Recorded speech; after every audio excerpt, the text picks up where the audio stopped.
Well, joining us now, somebody who's worked for decades with Lata Mangeshkar, one of the greatest stars of Bollywood herself, Sharmila Tagore. Thank you, ma'am, very much for being with us. It is such an incredibly sad day. Lata Mangeshkar has sung her music, her songs, for generations of your families, from Sharmila to Soha. What does that mean for you? You know, I just feel right now a little bit numb, because I feel that another link to our past, somebody who knew such a vast amount of our history, is gone. To that extent, I feel saddened. And I live in Delhi. I haven't had time to, because from morning, media has been calling me, and I have such tremendous regard for Lata ji, and of course I will do whatever is asked of me. But still, I haven't been able to really process. I haven't been able to condole with the family to begin with, because I'm here in Delhi. And it is an incredible legacy that she leaves behind. She is gone. We have to accept that. She is no more. But we all know that she'll remain immortal, and her legacy will live on forever. As you said, that she, her first song I remember, because my mother always sang it, Aega, Aega Aane Wala.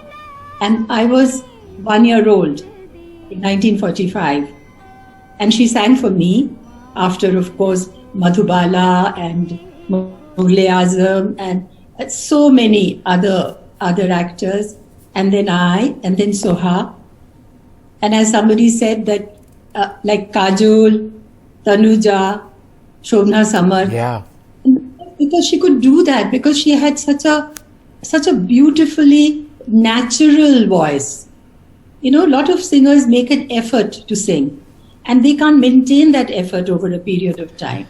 She didn't have to do that. She was gifted with this beautiful voice, and she could sing that effortlessly. Sure. And all kinds of, classical. She was trained in the classical gharana. And then when she came, it was the era of Shamshad Begum, Noor Jahan. And at that time, there was Muslim lyricists, and there were a lot of Urdu words that were used in lyrics. And there was a little bit of, not criticism, but a little bit of, they felt that, her pronunciations were not quite correct. But she did, she worked, and then she transformed that. Ma'am, I've got something special for you right now. I've got 3 of your films, which have been where Lata Mangeshkar sang and you acted so beautifully. The first one is Kuch Dil Ne Kaha. So we're going to play this out and share your memories of this film and the beautiful music. We'll play this out first.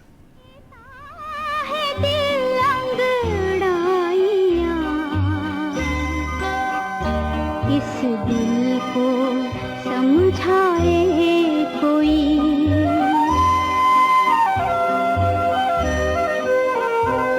अरमान आँखें खोल दे रुसवा ना हो जाए कोई. And here's the next one, Duniya Mein Aisa Kaha.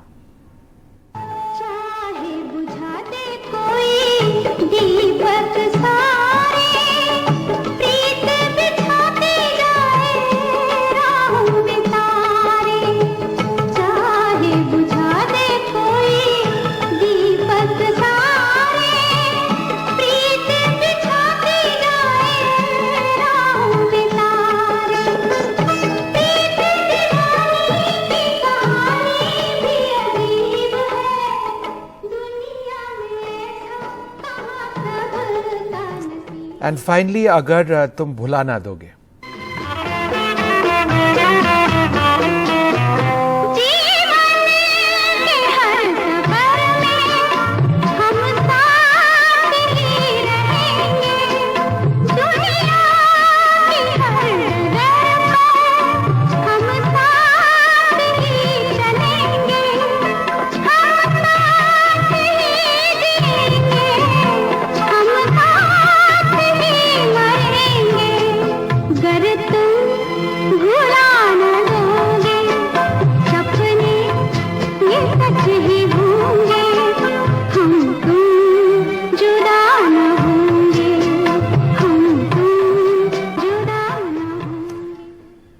share some of your thoughts. Her music, your acting, anything that comes to mind.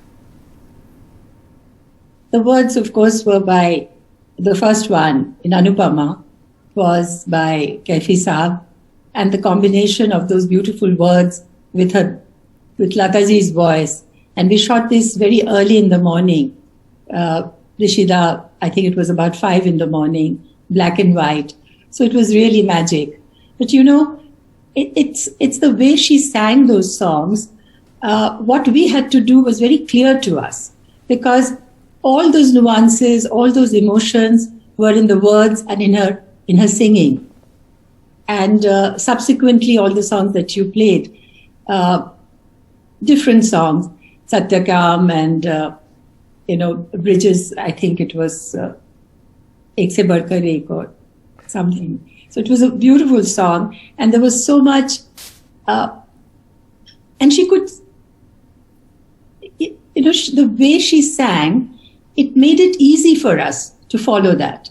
Because when it was like Bada Natkhat Hai Tu, yeah, Krishna Ka Nahiya, yeah, I'm looking for my son, and that little bit of playfulness with the child and I, it was there in the song, and Lataji had sung it like that. yeah. So all I had to do was just to follow it, and the audience was listening to that voice of Lataji, so which enhanced my performance.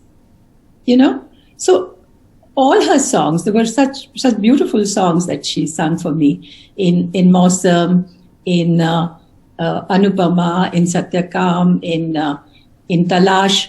So all that, like Junali Ratma, which was a very, with the music. I mean, we were dancing in that song. So that verve, that vivacity, that youthfulness was in her voice. Whatever the sequence required, whatever the demand for the directors wanted, she was just ideal. I've heard her. I've been to the recording when she recorded.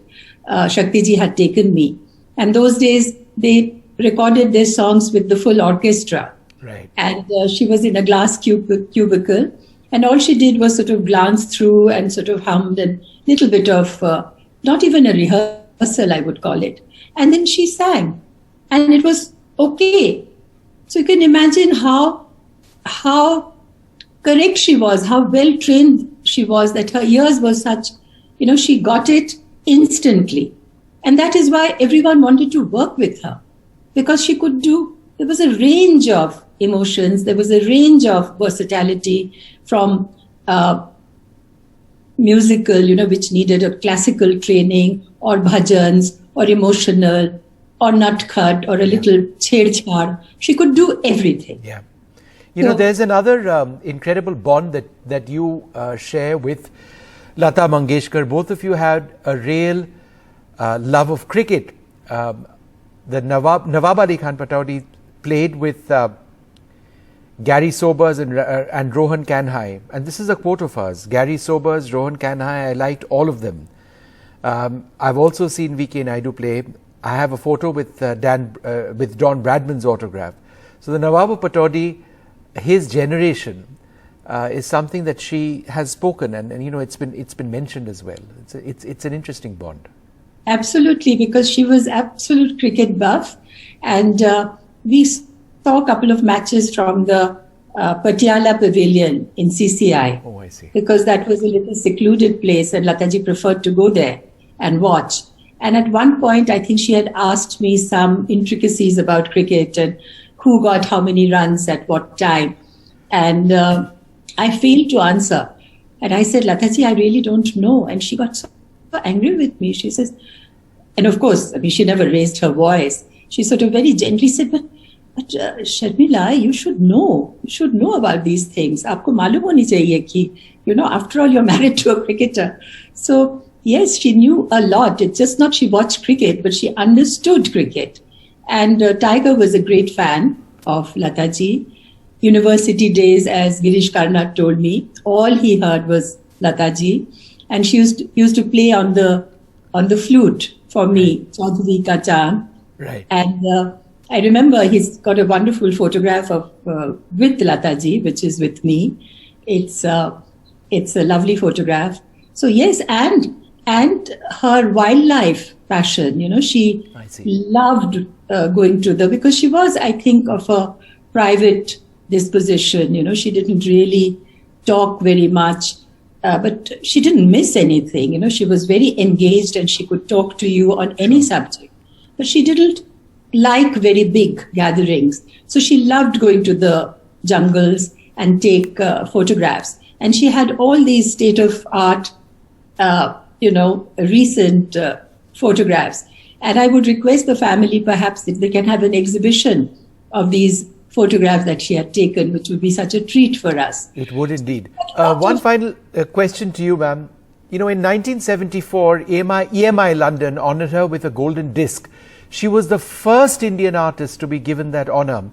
We're talking about her as a great Indian, and that's obvious, but she was an international celebrity. She was honoured all over the world, and her contribution was recognised everywhere. Yes, absolutely. She was the first Indian person to sing in Albert Hall of London. Yes. And of course it was packed. And she holds the record, Guinness Book of Record, for maximum songs. So she was, of course, global. And her voice spoke to many people. But when you said about 62, at that time when India was going through, there was lack of jobs, there was lack of morale. They needed her voice. And her voice had that magic to unite and bond people together. From one corner of India to the other, from Kashmir to Assam to everyone was glued to that voice of hers, listening to that song and getting inspired. And because it was a very difficult time for India, there was shortage of grain, there was lots of things. And people were taking off my mother took off her bangles and gave it to Nehruji, went on asking people. Somebody gave up rice for a year.